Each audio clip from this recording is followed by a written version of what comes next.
Hello, everyone. It's Wednesday, March the 15th. Joining me today is our Director of the Department of Natural Resources, and that's Brett McMillian, and our State Health Officer, Dr. Matt Christensen, is also with us and everything.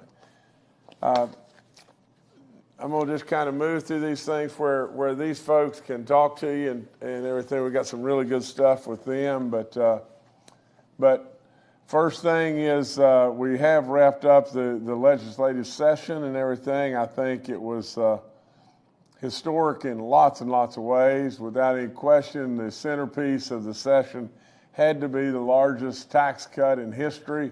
I was absolutely delighted and everything. It worked out really, really well. You know, I started down the path of, and you know, many people thought, well, Justice is wanting 50% on his tax cut, and he only got 21.25, and that's not true. That's not true at all. Really and truly, what Justice was wanting was 30% the first year. We got 21.25, 10%, and then 10%. Really what we ended up with was 21.25, the ability to trigger to 10%, and to 10%, and to 10%, and to 10%, and to 10%, and to 10%. I think that gets it. But anyway, you know, what we have now in place is the ability to trigger tax cuts that will take us all the way to the total elimination of our personal income tax. It's great, great, great stuff. We got a pay raise for our state workers. We got stipends for our retirees. We got a permanent fix on PEIA that I was happy with.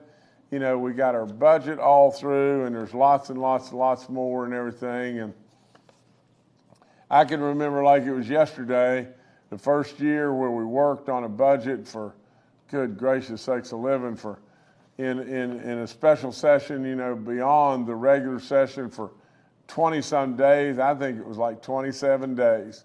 And at the end of the whole thing, it all just blew up, and we almost went right back to ground zero. So this was a great, great, great session. I thank, you know, our Speaker of the House and all the House members and everything, you know, Roger Hanshaw. I thank, you know, our Senate President, President Blair, and all the senators and everything. Everybody really worked hard. Everybody pulled the rope together, whether it be our finance chairs on both sides, all the different people pulled the rope together in many, many, many ways. And lo and behold, look what was accomplished. It was unbelievable. And so, you know, I really do believe that this legislative session could go down in history as the greatest of all time. And that would be really good because a lot of people put in a lot of work. All of us pulled the rope together, and all of us compromised and worked together. And I salute, you know, our Speaker, our President, and all those on both sides of the aisle, both sides of the aisle as well as in both chambers. So thank you all so very, very much. We did some bill signings already this week. I'll read through them real quick, but Senate Bill 490, that was a bill that was the Patrol Officer Cassie Johnson, the Memorial Act. Senate Bill 294 was clarifying the amount of the deputy sheriff annual salary increase. Senate Bill 237 was relating to the public employees retirement system and state teachers retirement system as well. Basically, it was the stipend to our retirees and be able to put some real live money back in their pockets. It was also a guarantee that nobody in the state retiree system, you know, that from the teacher standpoint, that is going to be paid less than $1,000 a month. You know, House Bill 3302 was to recognize the unborn child as a distinct victim in a DUI that has caused death. And I met a beautiful, beautiful couple just a little while ago, and everything that this tragic act basically happened to, and so, you know, our prayers are with them, the child that they lost, a beautiful, beautiful young boy, and just as a baby, and it's just, you know, words can never, never, never say enough. I mean, that's all there is to it. Just please, please, please keep all those in your prayers. You know, House Bill 3218 relating to requiring suicide prevention resources to be printed on student identification cards and everything. We also signed that just a second ago, and that was really, really, really nice stuff. You know, the greatest thing about for the most part all these bills, and I don't know if it's every last one, but most of them are coming to me that we're signing right now that are passed by both chambers and done so unanimously. So that's really, really good stuff. The DHHR Water Board, at my direction, the DHHR and the DEP have formed a new working group to collaborate with public water systems to develop plans to treat drinking water for, and this is PFSA, and this week the U.S. EPA proposed to regulate PAS at 4 parts per trillion, which is lower than it was before. We got the word that this was coming from EPA. I directed the DHHR to get ahead of it, and they have, to proactively reach out to water systems in West Virginia in preparation of these revised EPA guidelines and form a work group to address any concerns. And Dr. Christensen is with us and everything. We'll let him talk a little more on that. Justice, for the opportunity to speak on this really important issue. The Bureau for Public Health is committed to ensuring safe water for the citizens of West Virginia. And as the health impacts of these chemicals, PFAS, have become more apparent, we've worked closely with our state and federal partners to monitor this issue very closely.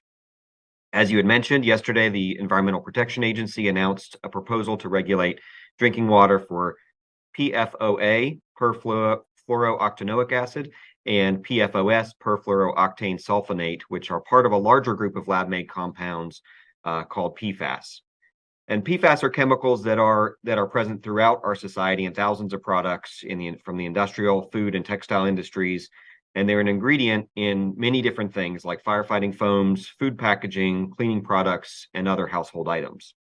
Now, as we're learning more about these and the science is becoming more clear, we're learning that they are possible carcinogens and can create other adverse health impacts with exposure over a long period of time.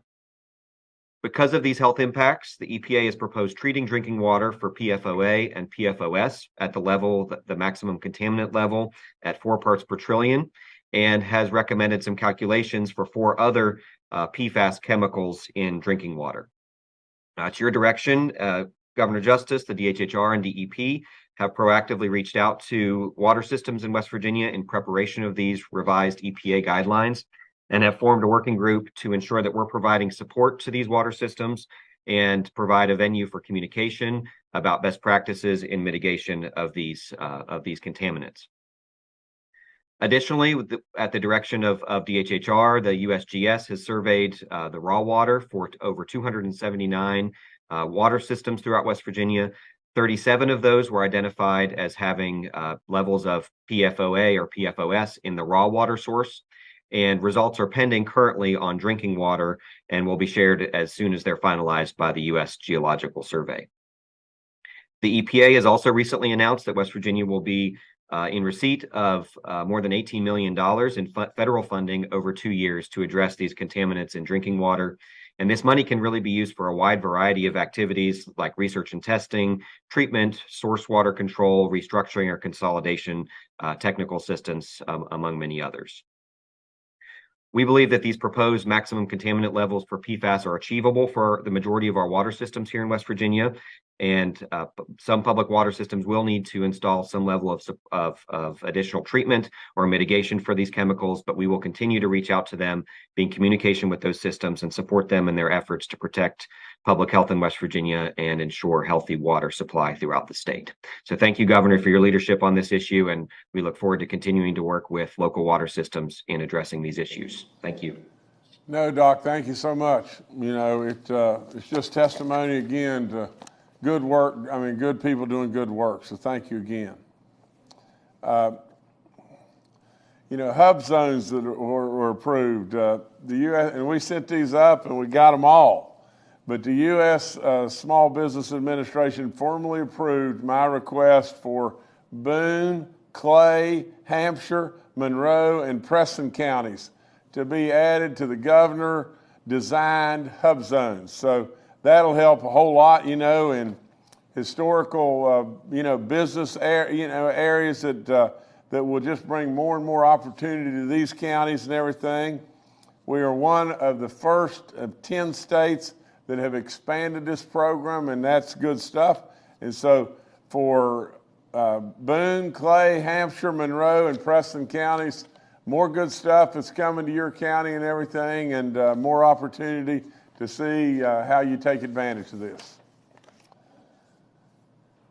Okay, here's something that you've got to pay really close attention to me about. You know, if we just go back to last year and just think, this is about people speeding through work zones. And, you know, our folks are working there every day. You know, we passed a Roads to Prosperity program, and we've done many other things to make our roads better. People that want to come to West Virginia need to have or need to be able to say, we're coming because in many ways, they've really cleaned up their act in regard to their highways. Building new highways, building new bridges like crazy, absolutely taking care of maintenance and everything. You got a lot of orange cones and you got a lot of people working. Now get this, in 2022, there were 800 crashes in the work zone areas, and 8 people died, and 276 were injured. Now, come on. We can do a lot better than that. You know, so right now, especially on the I-64 area where the work zones are this morning, we are adding extra police patrols, and we're going to target speeders, and we're going to write a lot of speeding tickets, and we're going to stop this as best we possibly can. The speed limit in that work zone, those work zone areas, in that work zone is 55 miles an hour. And those that are speeding in that area, we're going to write the tickets, and it's probably going to be a bad day for a lot of people and everything, but we've got to slow down going through the work zone. So please take heed. We need your consideration there. We got these people, these good people coming to work every day, and they deserve absolutely the right to be going home every day too. You know, they've got families, they got people to depend on them and everything. They're out there doing the good work for us. Let's look out after them, please. Okay, this is jumping around, but we told you that we have our big buck photo contest winners and everything. You know, Director Brett McMillian is going to be with us, and he's going to talk to you in just a second. And, you know, I've hunted and fished all my life and everything. I love West Virginia in every way. I can't wait to see these winners and see their great pictures and everything. And they've purposefully teased me about it and everything to where they're going to show it. They're going to show you right now. So Brett, if you'll lead us on this, it'd be really good. Well, thank you, Governor, and it is a great day. I'd like to start by thanking you again for your support of this program. I tell you, I hope that I can convey the friendship and the advocacy that you give the DNR and the sportsmen and women of West Virginia. You know, West Virginia, we're all about hunting and fishing from generation to generation. It is the oldest activity in the sport, and I'm just proud to be a small part of it. So this photo contest, you know, we've had a lot of fun with it. The contest itself was sponsored by the Department of Tourism, our Commerce Communications section, and of course the governor's office. We allowed entries from the last hunting season, from all of the hunting seasons, whether it be crossbow, bow, rifle, etc. And all they had to do was submit their photo, a short essay, and then their ID number where they checked the animal in, and we would go through then and select the finalists out. And that committee, the selection committee, was made up of representatives from the Department of Tourism, DNR, and of course the governor's office. And Governor, I tell you, we had a heck of a time with the youth section. The plan was only to have 5 finalists and of course 5 winners to the program. That was the prize. And there were so many of them. I've got 10 I really want to show the audience, because I tell you, just seeing these kids, I don't know if it's the grandpa in me now, and you certainly know and appreciate that. I know how you appreciate your grandkids, just seeing these smiles and from generation to generation. So I'd like to go through and show you these 10, and then at the end we'll go over the actual winner list. So if we could advance this to the first one.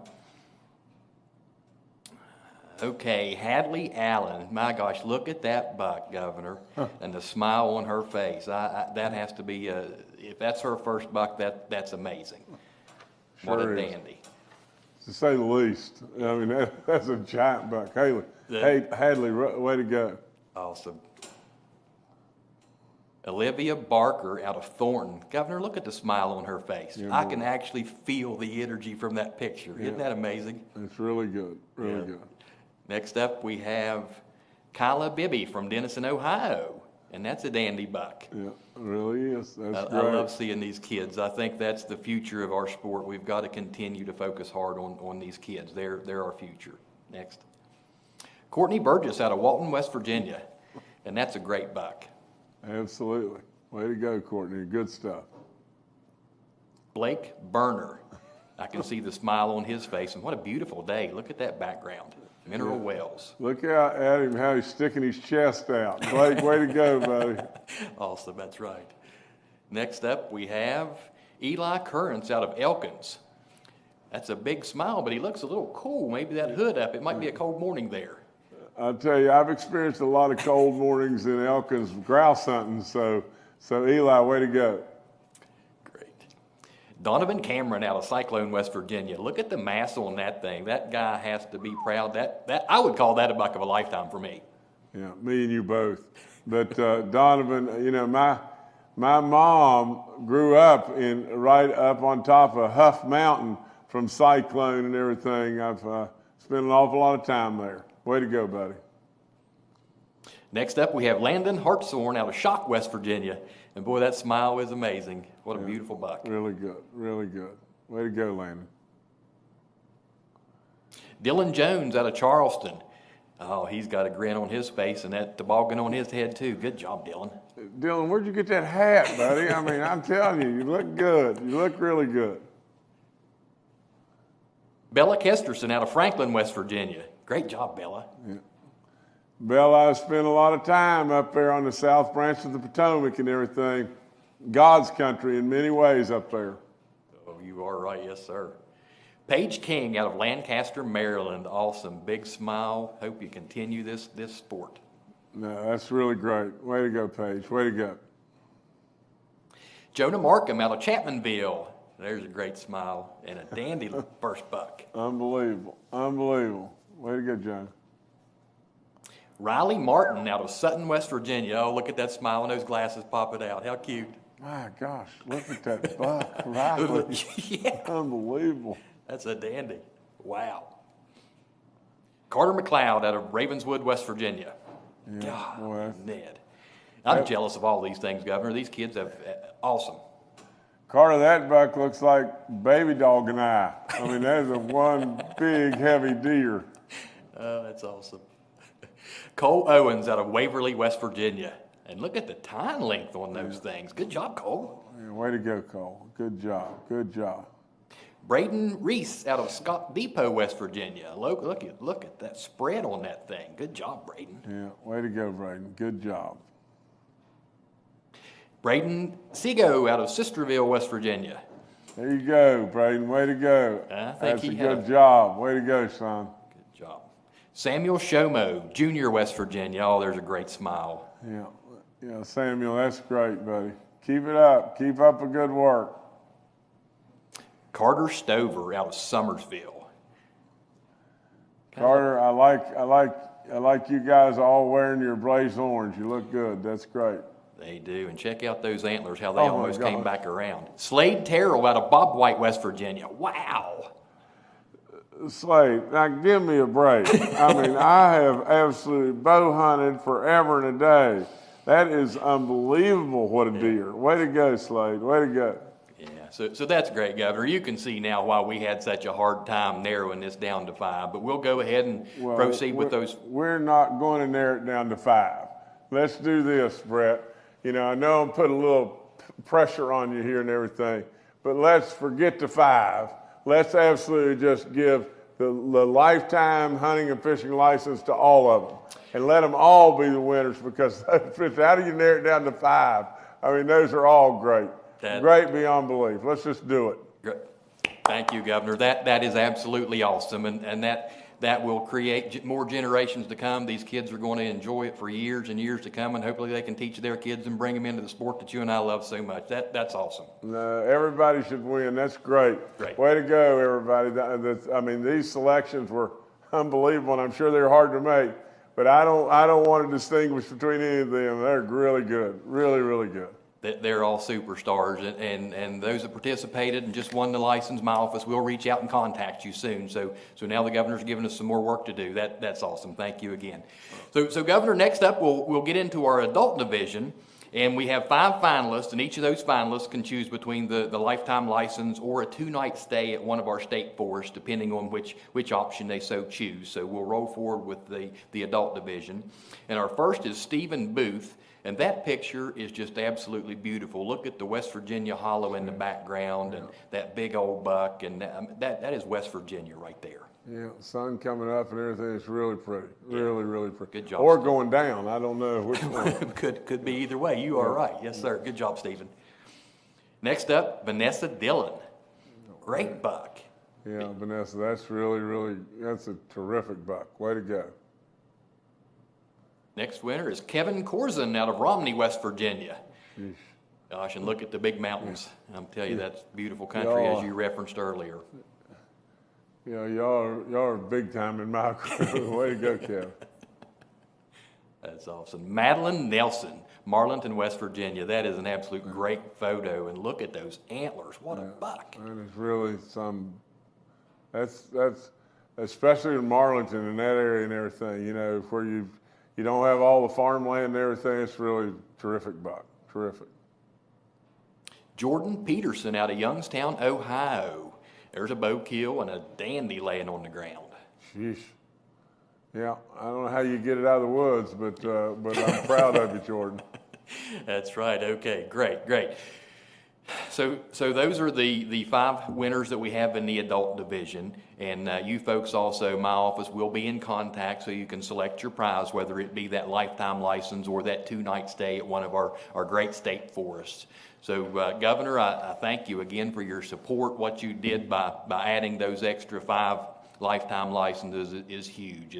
It's awesome to have a governor that is so supportive and not afraid to show how much he loves our state and the citizens that partake in our outdoor activities. Thank you. Well, Brett, thank you for all you do and all the people around you and everything, and the DNR and everything is just amazing the work you do every day, and really and truly, if we can't encourage our kids and absolutely want more and more and more of them to start learning and enjoying the outdoors like we did, then we're not much. So it's a big honor for me to be able to help out a little bit. Thank you. That's good stuff right there, everybody. I hope everybody enjoyed that as much as I did, because if they did, everybody's got to have a big smile on their face. Now we've got a COVID update, as I promised and everything. you know, I want to tell, you know, in this update, you know, we pre-taped this and everything. We didn't really have this, you know, in the update, but I'll tell you, I've said this 10,000 times, but we've got Dr. Clay Marsh and General Hoyer with us. And you'll never know the thousands of conversations that we've had together and how much and what a contribution that both of these individuals made and everything.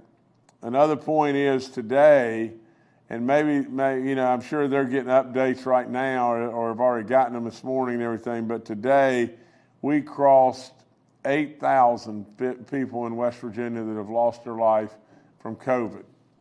It's been something that none of us had a playbook, and with an older state, the third oldest in the country, and a state with the most chronic illnesses and everything, it could have been a disaster like none of us could have ever imagined. But thank you so much, you know, General and Doc, for all that you've done and all those that helped us pull the rope together. And please come on and talk to us at this time. Hello, everyone. Governor Justice, thank you for giving Dr. Marsh and I the opportunity to speak today to mark the 3rd anniversary of the COVID worldwide pandemic. I want to personally thank you for your leadership during this time of crisis. Your administration will be known for many firsts in our state, for many great activities and opportunities that have been brought to West Virginia. But I believe, most importantly, you will be known for your leadership in time of crisis. And Clay and I both thank you for that leadership and the opportunity to be a part of your leadership team. As we had mentioned, 3 years have gone by since the start, when we didn't know exactly what would happen, but we knew that we had one of the most vulnerable populations in the United States, and we needed to do everything possible to make sure we protected our most vulnerable citizens, particularly our children and our elderly. A lot of people have put a tremendous amount of time and effort, blood, sweat, and tears into making sure that West Virginians were safe during COVID. A lot of firsts occurred, with West Virginia being the first state in the nation to vaccinate all of its residents in its nursing homes, its most vulnerable population. On behalf of Clay and I want to thank all of you who have worked at our Joint Interagency Task Force under the Governor's guidance and direction to make sure that we did the best we could to protect the citizens of West Virginia. From those in the health community to the business community to our education community, all those who have been a part of our interagency task force, all the volunteer groups, the faith-based groups that have been a part of this response, we thank you for your outstanding work and effort, the things that you have done personally, particularly those frontline healthcare workers and those frontline workers that kept our state open during this time of crisis and challenge. We greatly appreciate the work that you have done to take care of the citizens of West Virginia and allow us to continue to move forward as the great state that we are. Again, to all those, we appreciate your work and effort. We thank you. But let us also remember that coming up this week, we will have lost almost 8,000 West Virginians. That's 8,000 families that have been impacted by this terrible pandemic. Let us, as the governor does on a regular basis, keep all those people and all those families in our thoughts and prayers. While that number is a significant number, it's the equivalent of the size of 8 of our counties in the state of West Virginia. The challenge to our state, the loss of life, could have been much, much worse had we not come together under the governor's leadership and brought together all these people, all these great people, to work to protect our most vulnerable population. Again, I thank you, and Clay, I'll turn it over to you. Well, thank you, Jim, and Governor, thank you for your leadership, and I also want to join General Hoyer in his thanks for all of the amazing work that's been done here in the state of West Virginia. We have both, and I know our whole leadership team has been inspired by the actions of so many people, from our frontline healthcare workers to our first responders, to our service personnel, to business leaders, to many leaders that have sat at the Joint Interagency Task Force. And it's really allowed us as a state to not be so programmed and blueprinted in how we've responded to COVID, but to be flexible, to find out data, to be able to utilize information really from all over the world, to continuously update and define our strategies. And with the governor's commitment to triple the triple and to pull the rope in the same direction, we've been able to act faster and more effectively than almost any other state has, at least in my opinion, given the vulnerability of our population for the results that we have gotten. But we have to be careful not to get too satisfied with where we've been, because COVID is still a significant infectious disease, and despite turning a bit more endemic as opposed to the pandemic that we had called by the World Health Organization 3 years ago, we know we're still losing 400 to 500 people a day from COVID-19. We've passed over 1 million deaths in the United States, and as Jim said, we'll approach 8,000 deaths in West Virginia. And we know that a single death is one too many deaths.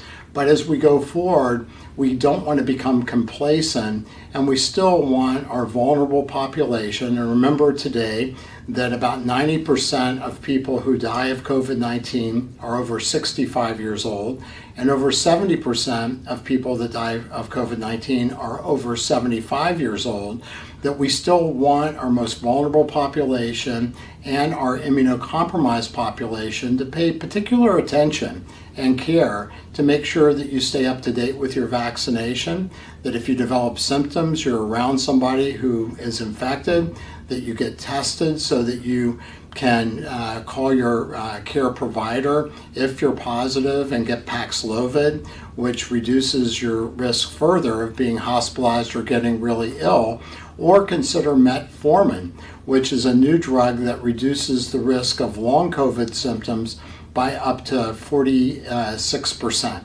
So we know that West Virginia has really functioned tremendously well as a team, and there's many people responsible for that.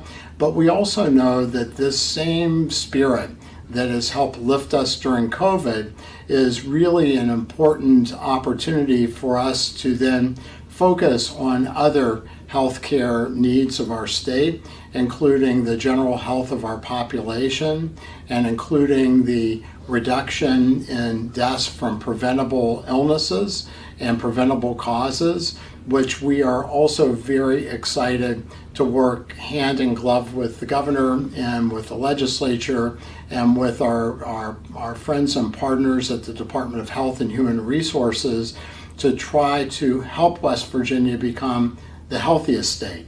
And while maybe that's a fairly significant distance to run for some people, I think we've demonstrated in our COVID-19 response that we have a very smart, sophisticated populace and leadership team, and we know that if we put our minds to something as a connected, committed state, then we can be highly successful at anything that we choose to do.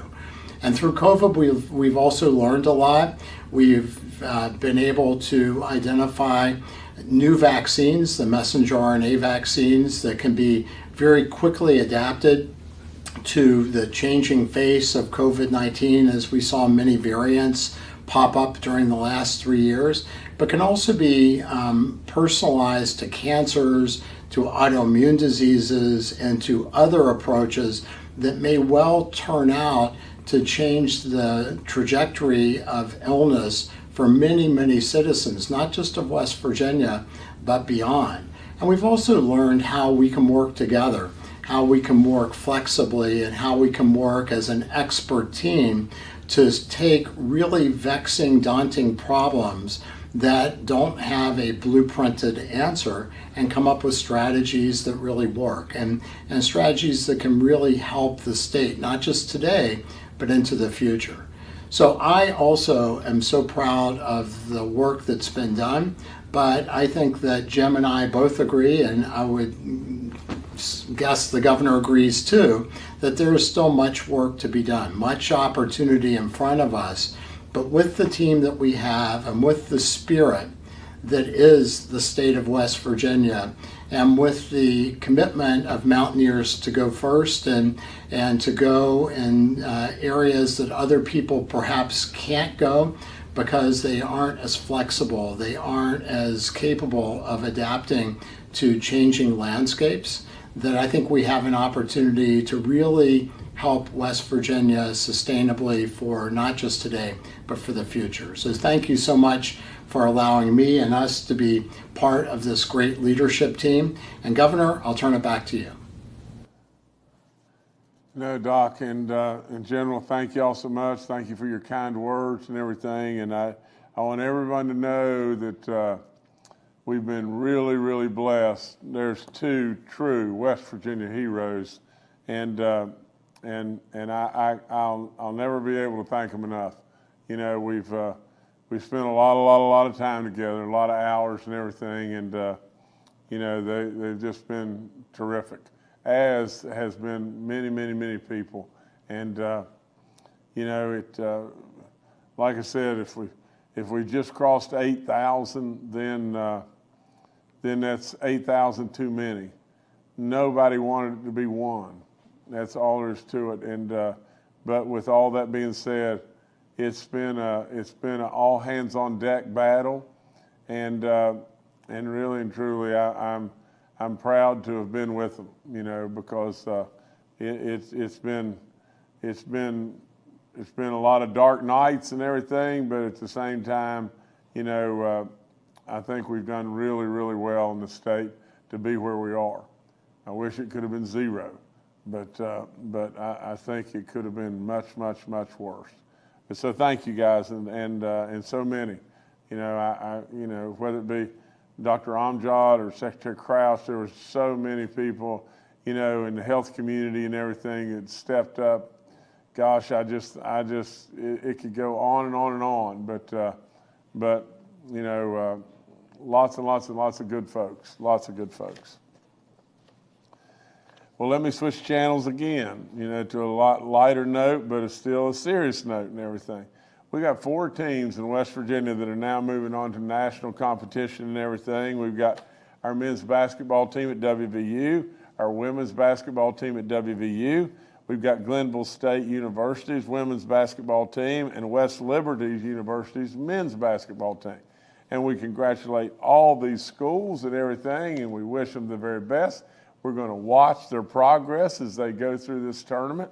We hope to goodness, you know, that they just continue to knock people off, and we just become more and more proud of what they've done and everything. And I can tell you that Baby Dog has filled out her NCAA bracket and everything, and I guess we'll put that up online and everything. But Baby Dog's pretty good now. That's all there's to it.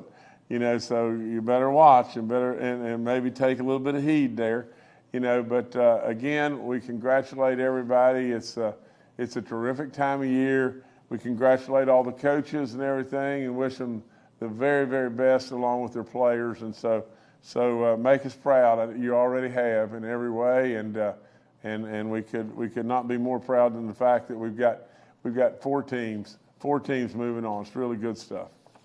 That's all I've got right now. Thank y'all. All right, thank you, Governor. We'll now go to Charles Young with WV News. Hi, this is Charles Young with WV News. Governor, I know you've recently been discussing the possibility of calling a special session specifically to address the corrections officers and the issues that we have there. Is that the only issue you would be putting on the call? I know when I spoke to you a couple weeks ago, you had said you were already thinking about further income tax reductions. I know you said that might be further off, but is that something you might want to combine into one session? Thank you. Charles, I don't think we can do the further income tax reduction this quickly and everything, but what we can do in regard to that is just this, let's just wait to see how we do through the summer and everything. It may be early fall before we could contemplate something as far as, making another reduction in the state income tax. But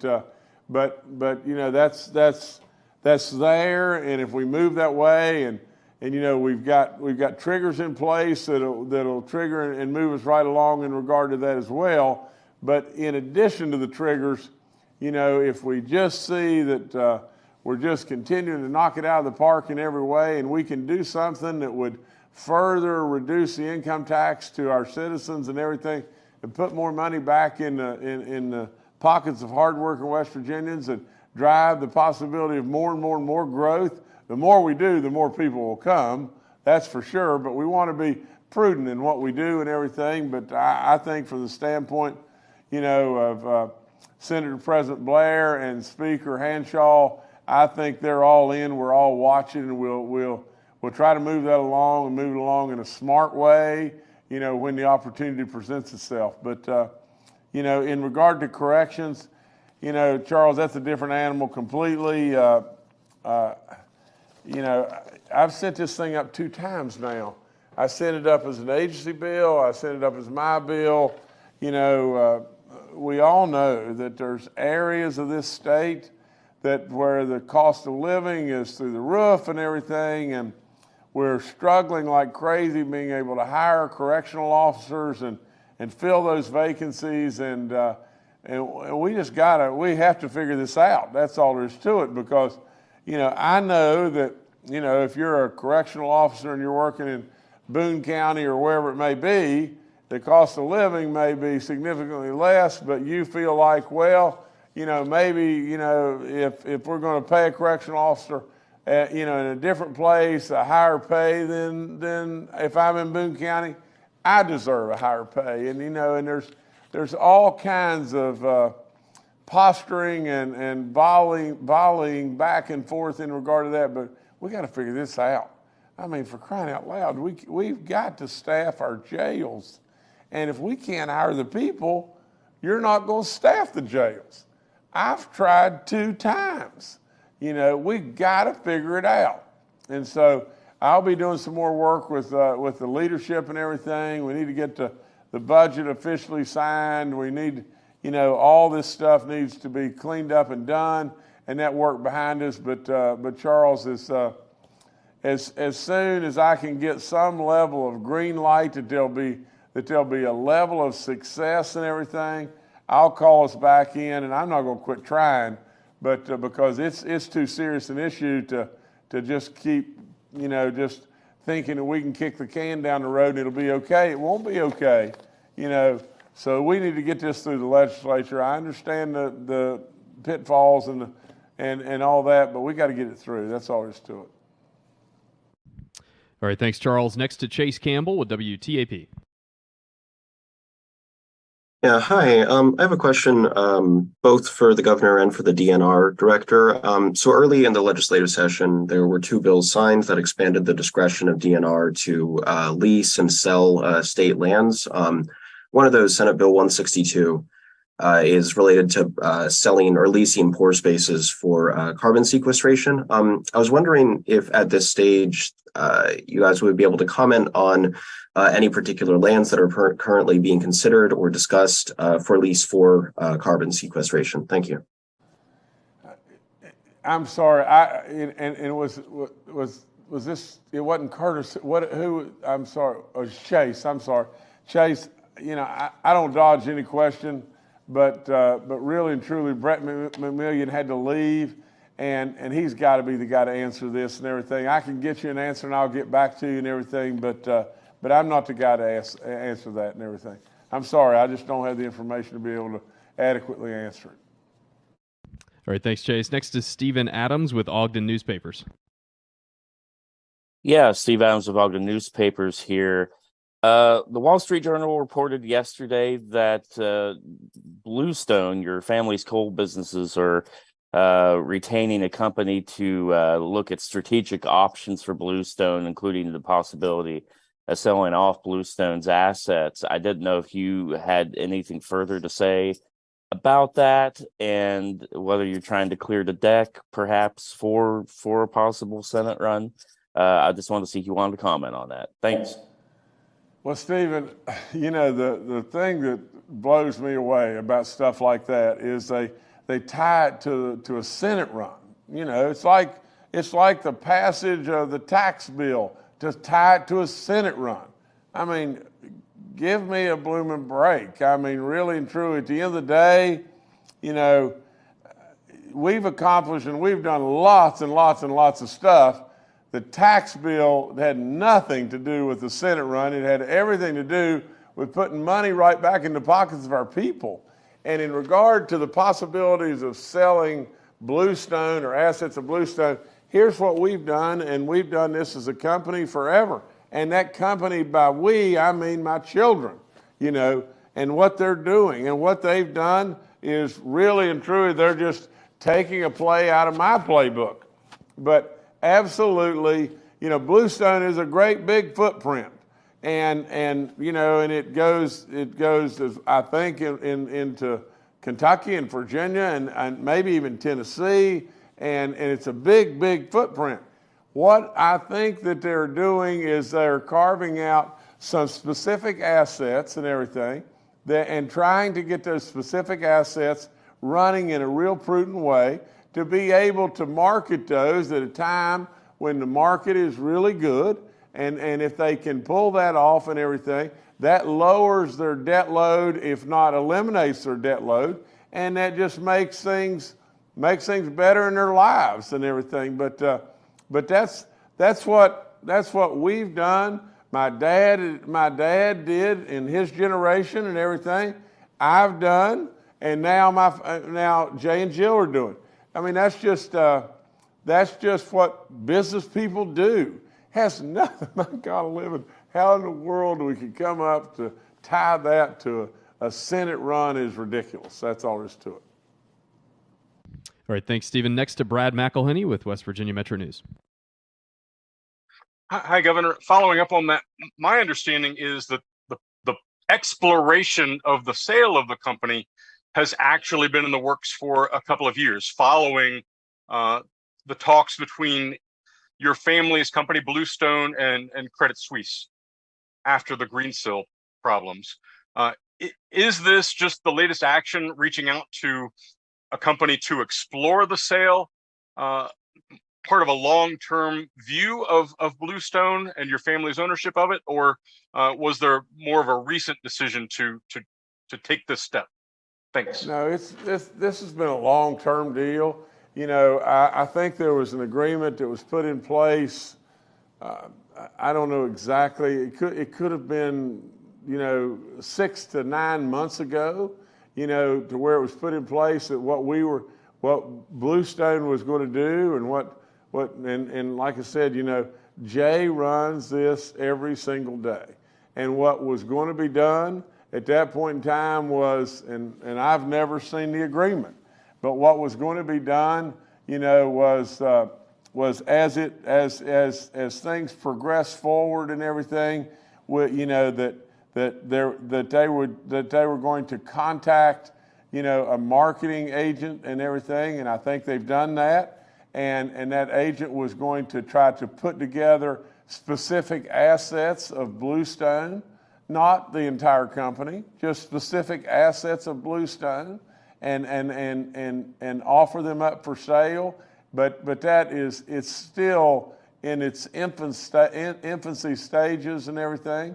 I think if that were all put together, it would probably be put together in the months ahead and everything. If things but probably this is still months and months and months and months away. So. It's not any more than, here you have this gigantic footprint, and over on one side of the footprint you're operating and running on one side of the footprint, and you put that asset, that part of the asset together and offer it for sale at a time when the marketing of the asset should be at a good time because of where metallurgical coal prices are today. So that's basically it. All right, thanks. Brad, next to Curtis Johnson with WSAZ. Hey, Governor, thank you so much for having us. Just wanted to ask you a few questions about the ongoing state police investigation. As you know, on February 22nd, we here at WSAZ received a letter claiming that a state trooper was caught on camera stealing money from a casino. And instead of being fired, that person was allowed to retire. That same day, we reached out to your office for a statement. We were told the letter was sent to Homeland Security for further review. We have now learned from a statement released from your office to another media outlet that your staff actually met with Colonel Cahill a week before we asked about it. Did your staff meet with Cahill on February 16th and recommend that he terminate the trooper who allegedly was caught on camera stealing money? And if so, why would action not have been taken against Cahill for allowing someone to retire that's under investigation? Your statement released to another media outlet also claimed that a second trooper was involved in the incident and was allowed to be transferred to the turnpike. Is that true? And again, why would that be allowed to happen? And why wouldn't your office tell us about that meeting with Cahill when we asked about it on February 22nd, and you later released information to another media outlet? And then just in the last little bit while we've been on this call, we heard from Cahill, who says no one was allowed to transfer and he was not told to terminate any trooper who retired. How would you respond to the latest comments from Cahill? And don't you think taxpayers deserve to know this information and get one clear message about the investigation rather than receiving it in bits and pieces selectively? And lastly, of course, I'd love to sit down and talk to you about this in a one-on-one interview when you're able to. Well, Curtis, lots of questions. Let me try as best I possibly can to answer. You know, I have very, very, very concerning, I don't want to necessarily say grave, but really concerning, views about what has happened and what is going on with the state police. Now, I want us to all remember that we look upon those people, and those people run to the fire every day and everything, and we should be admiring of those people. You know, right now, I'm trying to hold my tongue and absolutely be professional and respectful to allow the investigation to be completed. The investigation, I'm told, is going to conclude. I've been told that it will conclude this week. Most things, take a little extra time. But I am told the investigation is right on the cusp of being over. With that, and when that happens and everything, I promise you, you don't have to worry about from my side, Curtis, at all. I will take immediate action. That's all there is to it. I have absolutely tried to be respectful of others and let the investigation be completed. I am not going to comment on Jan Cahill at this time. I do not understand a lot of the things that, directions that we're moving and statements that are said and this and that from the standpoint of that meeting that you're referring to with my people and everything. I do know a little bit about that meeting, from the standpoint of knowing what happened with the officer at the casino and everything. Just to tell straight up in Curtis, I'm that guy. Really and truly. If what had happened there, and I've not seen the tape myself at all, but if what happened there is an officer, I don't care if you're a captain or a 18-star general. If you've stolen money, then just backing away from that and not termination, that's not what I would do. That's all there is to it. I would think that that officer should have been terminated if that be the case, and terminated right on the spot. You know, because there's no leeway, there's no nothing in regard to that and everything. And so with all that being said, I realize that there's termination requirements and law and all that you've got to go through, and there's steps that you have to go through, and people can file grievances and everything else. But Curtis, I'm really just the guy I'm telling you. Really, if we've done something that is of that magnitude and people broke the law, then we should have acted on it, and we should have acted, in my opinion, exactly like that I've said. And as far as any comments about Colonel Cahill and everything, Jan's been a friend, and I hope to goodness that the investigation comes in differently than I think it's going to come in, but I don't think this is going to be a good day for several folks once it's completed. All right, thank you, Curtis. Next to Mark Curtis with Nexstar Media.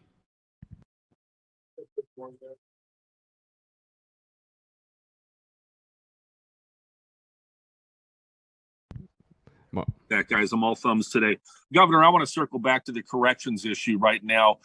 We did a report the other night comparing the salaries, the average salaries of all the neighboring states in the federal system. And right now, for example, the average salary of a corrections officer in West Virginia is $36,000 a year. And the state pays a lot of money to train those officers. They can go across the border, or they can go to federal corrections institutions in this state, which I believe there are 7. And they can automatically boost their salary to $55,000 a year. That's a $19,000 increase. They can go to Maryland for $44,000. They can go to Pennsylvania for $44,000. Just about everybody is higher than us. And how do you stop the hemorrhaging of those employees? You can't begrudge them for wanting to make another 19 grand more by going to the federal system, or maybe $8,000 more by going to Pennsylvania and Maryland. Isn't the key to this is to boost the base salary by $10,000, which was in a bill that didn't make it through? Mark, you're singing the choir. I mean, that's all there is to it. I've tried now for 2 years, and I don't know why we can't get something across the finish line. Whether we do it across the board, whether we do it as locality pay, I mean, for crying out loud, you're singing to the choir with me, and I'm not one to cast stones back at the legislature, but we got to get off the bubble here. I mean, what is it? I mean, is the next alternative just say, I'll tell you what let's do. Let's just don't arrest anybody, and let's just open the jails up and let everybody go. I mean, because you can't blame people that can go right across the border or whatever it may be. You can't blame people for taking a job that's going to make $44,000 to $55,000 when you're making $36,000. How in the world? I'm a real believer, and I've believed this in running businesses forevermore. If I had an employee and they came to me and they said, I can better myself by doing this and everything else. Well, if I can't do what another employer is going to do, my words to them would always have been, I'm happy for you, and I wish you the very best. That's America. That's capitalism. That's absolutely what we stand for in every way. Mark, you're singing the choir with me, but we got to get this solved. I mean, that's all there is to it. I don't know why in the world we think it's just going to go away. It's not going to go away, and this is a problem, and I have tried for 2 years and sent up 2 different bills and everything. We got to get it solved. That's all there is to it. All right, thanks, Mark. Governor, back to you. I really don't have anything else. I do want to say just this. I really appreciate the questions. I really do. You may think, it was a tough question about Bluestone. No way, because it gives me the opportunity to clarify what goes on with the family business and everything. What went on with my dad, what went on with me, what goes on with my son. It's what people do. You know, it doesn't have anything whatsoever to do with running for Senate or whatever it may be. I appreciate the questions in regard to the state police. You know, absolutely. We have got to put this issue to rest and to bed. And as soon as the investigation is completed, I promise you, to God above, I promise you, we will act, and we will act immediately. That's just all there is to it. But it is only right to give absolute time for an investigation to be completed. I really, really appreciate Curtis's questions in regard to that, because, you know, we want to abide by their right, but absolutely at the same time, we will act, and we will act immediately. Because, you know, a person that's on my detail told me just this, and it is ever so true. You know, tonight, there's going to be somebody in the state police that's going to a domestic violence, domestic violence issue or a robbery or whatever it may be. They deserve the confidence of all of us, their supervisors and all of us. They absolutely right now are puzzled as to what's going on. This has got to be addressed and put to bed.